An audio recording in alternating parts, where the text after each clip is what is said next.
Hey, what's up, everybody? Just a lot of exciting things going on right now. Not only do we have the NBA playoffs coming up, but on top of that, you have a whole bunch of Game Sevens in the NHL playoffs. Baseball season's in full effect. And then on top of that, we're gonna get some pretty awesome wrestling shows this weekend. And if you live in Chicago, you're pretty much gonna have your own little, WrestleMania weekend. With the Ring of Honor CHIKARA double shot. And then on top of that, you got the WWE Extreme Rules pay-per-view featuring the return of the next big thing, Brock Lesnar, in his first WWE match since WrestleMania 20. So I'm really excited about that. I just can't wait for the weekend to start. And so let's get right down to it. We have the WWE Extreme Rules pay-per-view from Chicago. I kind of get in the same feeling I got from this pay-per-view that I got from Money in the Bank. I mean, you're guaranteed to get a great crowd. And on top of that, once again, we get a great card, just another awesome card. So there's just, the only thing that can hurt the show is the booking. If they just book this show somewhat decent, this should be better than WrestleMania, and it should be pretty much on par with Money in the Bank. I know that's saying a lot, but still, there's just this card just has so much potential. So let's just get right down to it. We have Daniel Bryan versus Sheamus. I'm so happy this is 2 out of 3 falls, and it's smart too because there's going to be a couple. I'm sure there's probably a lot of people out there that would have been skeptical to buy the show if they saw it was just a 1 fall only. With the possibility of Sheamus squashing Daniel Bryan again. Because after WrestleMania, it's at the point right now where you really can't rule anything out. So this is put up or set up for Daniel Bryan. This is the biggest match of his career. 2 out of 3 falls. There's no excuses. They're going to let him wrestle. This would be the first time WWE pretty much lets him go out there and just wrestle one-on-one on a pay-per-view. We're all going to see what he could do. I think if the WWE is smart, I think you need to put the belt back on Daniel Bryan. If they don't do that, you need to do something to turn him face. You got to do something to enhance his character. Possibly having AJ turn heel and siding with Sheamus. I think that's definitely a possibility to do a double cross. I think that'll be fine because Sheamus is a babyface. Let's face it, it's not going to work right now. Daniel Bryan's way too popular. You can see he's definitely getting under Sheamus' skin. I don't know. Maybe the reason they put the belt on Sheamus was because of they went on tour to Ireland and Scotland. So from a financial standpoint, yeah, you needed to have Sheamus as the champion going into those house shows for them to be a success. So I can see why they rushed to put the belt on Sheamus. But still, I still disagree with the squash. I know people are pretty much over Daniel Bryan getting squashed at WrestleMania, but it still kind of hurts me. It still puts a bad taste in my mouth. The fact that we're gonna have to wait another year to see Daniel Bryan wrestle at WrestleMania is kind of frustrating. But it backfired on him though. Seems like every time they try to screw Daniel Bryan over, it always ends up backfiring on him. This guy's got so many fans that love him, and they're going to defend him to death. And it pretty much happens every time. It happened when he got fired, and it's happening now. And he's on the verge of becoming a major player right now. So I'm very, very happy for him. I think he surpassed everyone's expectations. Not just from, obviously in the ring, everyone knows he's amazing, but as far as all the other stuff, like on the mic, his personality, he's definitely surpassed expectations by far. Now it's just time for him to go out there with Sheamus and just, rock the house. 2 out of 3 falls. There's no excuse now. So I'm really looking forward to it. And personally for me, I think you need to do the right thing and put the belt on Daniel Bryan. I would love to see AJ, help him out, side with him, and then, just keep Daniel Bryan a heel with the championship and with AJ, turning with a reinforced heel turn for AJ. If AJ wasn't already a heel, which he pretty much wasn't. So there we go with that. Randy Orton versus Kane. Really not looking forward to it. Having Kane in the Big Show in singles matches on a pay-per-view. Obviously they want to do the WrestleMania rematches, but I just think this is such an opportunity for other guys, and at the same time, it's going to bring the show down. I really think Kane needs to retire. But they have a pretty interesting thing going on with Orton and Kane as far as the storyline goes with Bob Orton. So we'll see where that goes. The other great match, CM Punk versus Chris Jericho, Chicago Street Fight. Here's my thing with this feud. I'm just worried that some of the fans are going to slowly but surely turn on CM Punk, It's just when you know the whole straight edge thing, they kind of had that on the back burner, you know, during the whole summer of Punk, and after that, you know, I think a lot of people kind of forgot that CM Punk was straight edge, but now they're bringing it back into effect with the storyline. I just think it's kind of risky to do if they want to keep Punk a babyface, because you know when, you know, personally for me, I don't drink. I'm straight edge. When I went to college, I never liked to drink, and I paid the price for it, because you know people always say, "What's wrong with you, man? How come you don't drink? What's wrong?" So you know when you go on you know, television, and you're supposed to be the most popular guy in the company, and you promote the fact that you're straight edge, there's going to be people turning on him eventually. So I'm not so sure if it's a smart thing to do. But you know, as far as the feud goes, I think it's pretty good. I thought Raw was awesome last week, especially that segment with Jericho and Punk, with you know, CM Punk taking the what was it, the breathalyzer test. You know, that's reciting the alphabet backwards and walking across the line. I like how he swerved Jericho. I thought that was an awesome segment. I thought it was very entertaining by Punk. So yeah, I mean, with this storyline, you know, personally for me with Jericho, I don't know, he's just not. I think he's really doing an awesome job as a heel, but I feel like he's kind of holding back as far as how funny and how entertaining he could be. I would like to see him turn babyface after the program is over. I know he's leaving at SummerSlam, but you know, I just think he could do so much more with the Jericho character before he hangs it up. But you know, for as far as this match goes, you know, Jericho has so many fans from Chicago. You know, that's where he debuted, in Chicago. So, and Punk's in his hometown of Chicago, and on top of that, it's going to be a street fight. Punk is awesome with hardcore stuff, as you've seen in Ring of Honor, and you've even seen in some WWE pay-per-views. The guy can take a lot of punishment, so I'm sure this is going to be brutal.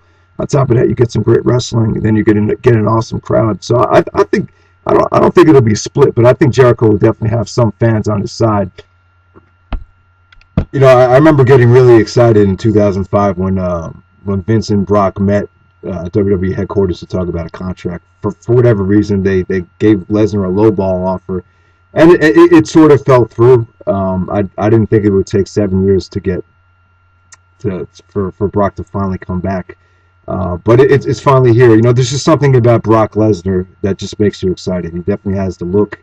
He's got that Ivan Drago thing going on. He's very intimidating. There's just something about him that's just special. So I'm very, very glad he's back. You know, and on top of that, now he's proven himself. He's proven that he's legit now with what he did in the UFC. So I think it's smart. You know, I think the WWE they dig deep into their pockets, and now this is he's finally back, and I can't blame them for digging that deep, because I think the guy's worth it. You know, he gets people talking. You know, even if you go to like a convenience store or go to a Lowe's or a Home Depot, you know, I've even heard people just, you know, working at the register talking about Brock Lesnar. There you go. Just people that really aren't, you know, fans of the product are talking about it. So it's a very, very smart move. And on top of that, you got so many stars like Batista, like Goldberg, like The Rock, Stone Cold Steve Austin, The Undertaker, Triple H. All these guys want to put their name in the hat and try to get that big pay-per-view buy rate with Brock Lesnar. So there's going to be a lot of exciting dream matches coming up. You know, I could even do a video about potential dream matches that could possibly take place with, you know, The Rock and Brock Lesnar heading into WrestleMania. You know, every single month you could pretty much do a must-see dream match if they really wanted to. I'm not so sure if they're going that direction. But as far as Brock and Cena taking place too early, I would disagree with that. If the thing is, if Brock and Cena was the biggest matchup possible, then you want to keep it to WrestleMania. You know, this is totally different than Angle and Joe, because at the time, Angle and Joe, that was the two main guys in TNA. That's the match you wanted to see, and they rushed it. With, you know, there's not just John Cena. You know, you could argue that Cena and Brock is the biggest match, but, you know, you could argue that Taker and Brock is bigger. You could argue that Rock and Brock is bigger.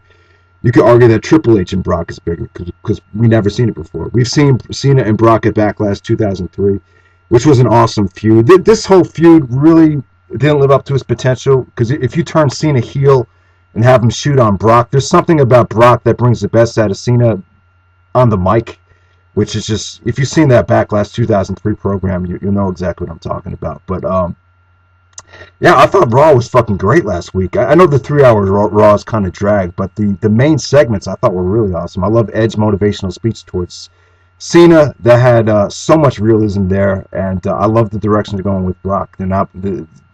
He's just, he's just being himself. Like you could tell, he's kind of got somewhat of a creative control over what he says in the interviews, and I just love it. Paul Heyman's apparently helping him with the interviews, which is that's a win-win situation. And then on top of that, he's saying stuff that's real, about the money, about the travel, about how he hates people, about all that stuff. It's real. We've been hearing that stuff for the last 8 years. About the private jet, he actually demanded his own private jet while he was back in 2004. So just so much realism there, and I definitely love the situation. Now, as far as people kind of criticizing Brock's promo, it was a very, very long-winded promo with him and John Laurinaitis. I thought it was good. I thought that the promo was. I thought the details of the promo were really awesome. I just think his delivery. I think the main problem was with his delivery. But at the same time, he's been out of the ring for 8 years, especially in that type of environment. So obviously he's going to be a little bit rusty. But as far as this match goes, Brock, yeah, so, I really wouldn't worry too much about Brock's in-ring and his conditioning. I just think, I think he's got a lot to prove. I think he kind of has a chip on his shoulder about what happened in the UFC, about how he lost his last match. And I think he's going to want to set the world on fire with this match right here. And I think he wants to have some fun, too. I don't think he's just back for the money. Obviously, I don't, it's unrealistic to think he's going to work every single house show and endure that WWE travel schedule.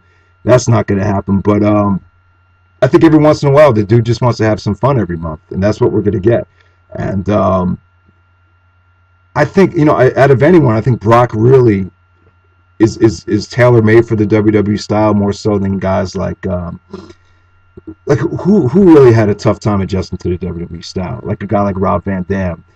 I really think Brock is better with an agent than without it, because if you watch some of his New Japan stuff, it really wasn't as sharp as some of his best work from the WWE. So I'm sure he'll be fine. The only question mark is the finish. Maybe Edge could get involved, or there's a number of different things you could do. Most people are talking about a no finish. I really don't care what the finish is. I just want to see some good wrestling, a hot crowd, some good intensity. And whatever the finish is, the finish is. It's obviously I don't think they want to have Cena lose 2 pay-per-views in a row, but at the same time, it would be a terrible mistake to have Brock Lesnar lose his first pay-per-view match. That would be awful from a business standpoint. So very interested to see how they will book this. Let's just hope it doesn't end up like a Triple H CM Punk Night of Champions type of deal. That would be a nightmare. But yeah, man, that's all I could pretty much say about the pay-per-view. I think the pay-per-view would be awesome. So we'll see what happens. Okay, so let's talk about the almighty Ring of Honor. We have Ring of Honor and CHIKARA. I haven't watched any CHIKARA. I really don't plan on watching a lot of indie wrestling this year. I kind of want to take a break from a lot of the stuff. But I will be checking out the must-see stuff, without a doubt. And Showdown in the Sun, it's already out on DVD. I'll try to review both shows as soon as I can. And when I have legit people telling me that David Richards versus Michael Elgin is the best Ring of Honor match they've seen, or the best Ring of Honor match since Kenta Davey, since Davey Tyler, I got to see it. I can't wait to see it. So we'll see what happens there. I'll do those reviews on the brand new camera, so the quality will be good. Eventually, we're going to stop this audio-only crap when the weather gets nicer. I want to try to do a lot of my videos outside in the morning by the basketball court with the new camera. So we'll see what happens there. We'll see if I can follow through with it. So I know you guys are tired of this crappy audio, but yeah, Ring of Honor and CHIKARA. Yeah, this isn't really the dream card that I was thinking about. I was hoping we would get all ROH versus CHIKARA, like a Dragon Gate Challenge type of thing. It's only going to be a couple matches, and then on top of that, CHIKARA is going to run their show featuring Eddie Kingston and Kevin Steen the same day of this Ring of Honor CHIKARA Spectacular. Is it called Synergy or Unity? I'm not even sure. The Ring of Honor show, I believe, is called Unity, but the whole event is called Synergy. I guess that's what it is. So let me just run down the essentials. The Briscoes versus Jigsaw and Hollow Wicked. They had that match at the Homecoming, and this would be the rematch. So it's a strong Ring of Honor versus CHIKARA match. I'm sure it'll be a lot of fun. I think that'll actually be the main event. So we'll see what happens there. Davey Richards and Kyle O'Reilly versus Charlie Haas and Shelton Benjamin. Davey always brings the best out of Haas and Benjamin, so that should be good. This Ring of Honor show from CHIKARA looks really, really solid. I'd be shocked if this ends up being a disappointment. All Night Express versus House of Truth, Roderick Strong and Michael Elgin. Looks like Michael Elgin's on the verge of a face turn. He's got a lot of momentum right now, and Roderick Strong is the man as well. I think Roderick Strong and Michael Elgin are the two hottest guys in Ring of Honor, based on what I've heard from WrestleMania weekend. So there we go with that. We got Kevin Steen and Jimmy Jacobs. I love the fact that they turned Jimmy Jacobs heel. It's ingenious to put Jacobs and Steen together. Those two guys are made for each other. Jacobs is such an awesome heel, and finally, maybe he'll be used a little bit better now. They're going to take on El Generico and BJ Whitmer. This is awesome booking right here because Jacobs and Whitmer hate each other. Steen and Generico hate each other. We got two of the biggest feuds in ROH history together in one match. Love that. I love the booking right there. That's cool. And then we get a really awesome trios match. Jay Lethal, Adam Cole, and TJ Perkins taking on the Colony. Awesome promo in the video wire from TJ Perkins, Cole, and Lethal. Really, really, it was just a lot of fun. It was really entertaining. And the Colony, man, the Colony is awesome. So that should be a great match. Then the Young Bucks versus the Bravados. That should be a really, really solid opener. So yeah, man, this Ring of Honor show looks really, really solid. And if you go to the Chikara show, you're gonna get to see Kevin Steen versus Eddie Kingston. So yeah, just a lot of good things to look forward to from Ring of Honor. In my opinion, I would recommend. I know a lot of people give me some heat for saying this, but I just find the Ring of Honor product more enjoyable. Just watching the video wires and just checking out the DVDs. I'm just going to skip the television show. I just think the television show kind of brings the product down. But at the same time, they do have Nigel McGuinness on commentary there, so you would be missing out on that. But I don't know. I would just say kind of pick your spots about when to watch the television show and when not to watch it. I wouldn't force yourself to watch it because if you do, you might develop more of a negative attitude on the product. But yeah. All right, just a really quick part of this video. I just want to talk about sports, NBA, baseball, and the NHL playoffs. So let's start off with the NBA. NBA playoffs coming up this weekend. Me and Chase are going to do a huge preview on it on Friday, so look out for that. But as far as the MVP discussion, our MVP video got something happened with the audio, and we didn't finalize it. So just want to throw it out there. Who do you think should be the MVP of the season? And LeBron James, Kevin Durant, it's going to come down to those two guys. Most people would say, but honestly, both teams have kind of struggled over the last month. They both slipped out of the number one seed. I just think there's other guys that you should definitely look out for. I think Tony Parker is pretty much at the head of that list. San Antonio Spurs' best record in the league. Tony Parker pretty much holding the fort down, while Tim Duncan's kind of, playing it safe, and while Manu Ginobili is injured. So you definitely, let's give Tony Parker a lot of credit. Chris Paul as well. Without Chris Paul, this team would not be in the playoffs probably. The Clippers are definitely the most improved team in the league. Blake Griffin and DeAndre Jordan, they're still learning, so got to give Chris Paul a lot of credit. Russell Westbrook, Dwayne Wade, Kevin Love, who I think should probably be in the top 10. Rajon Rondo, Kobe. Kobe's not going to finish with the scoring lead, leading the league in scoring. Kevin Durant's actually probably going to finish as the NBA's leading scorer. So you can pretty much count Kobe out at this point. So who else we got? We got Tyson Chandler's another one. Without Tyson Chandler, the Knicks would be nowhere near the playoffs. Tyson Chandler definitely probably the best defensive player in the league, if you think about it. So and who do we have at number 6? Dwight Howard. Dwight Howard's going to be out with back surgery, so he's probably not going to get it. So, we're looking at Tony Parker, LeBron James, Kevin Durant for MVP. Ron Artest. Here we go. Yeah, I forgot to talk about this. Ron Artest actually hits James Harden with an elbow. Here's my take on it. I just think Ron Artest has a problem with anger management and violence. I don't think he intentionally tried to do it. I just think he got caught up in the moment and something just took over. I just think he got kind of caught in the moment and just took a swipe at Harden. And at the same time, I got to blame Harden for kind of, if you look at the footage, he was kind of antagonizing him. He was kind of like tapping him on the head. I don't know why he was doing that. The last guy you want to do that to is Ron Artest, and that was just a nasty elbow. He only got 7 games, suspended for 7 games. It's going to hurt the Lakers, though. I mean, it's going to be tough for them to beat Denver in the first round without Artest. I really think it will. But if the Lakers do get to the second round, they will play Oklahoma, most likely. So, Artest will be back at that point. So that's going to be a crazy series. Artest is going to get a lot of heat in Oklahoma City. So we'll see what happens. I just hope Harden's okay. When you take a shot to the dome like that, yeah, it's got. I mean, yeah, it's just very, very scary. He's just lucky. He's only has a concussion right now. All right, I just want to briefly touch on some other sports. So yeah, we have Game 7 coming up. We have the Rangers and the Ottawa Senators. This will be the first time we've had a Game 7 at Madison Square Garden since the Knicks-Indiana Pacers series from 1995, the Eastern Conference semifinals. So it goes back a long time, and yeah, it's been a while since the Rangers have been this good. The last time they won the Stanley Cup was 1994, and it seems like they finally have a really, really solid team. However, though, they're still on the verge of getting knocked out in the first round. You got to give Ottawa credit. I've been trying to watch some of these games, and they've been very, very low scoring. It seems like Ottawa's kind of shut. I guess it's Richards and the other guy from the Rangers, the two best players. They've kind of shut them down. Apparently, they got a lot of fresh faces that they've kind of picked up at last second. Ottawa. So yeah, I mean, it's been a pretty interesting series so far. Home ice advantage has pretty much meant nothing in this series. So we'll see what happens, man. It's just it seems like in the NHL, like having the number one seed just doesn't mean as much in basketball.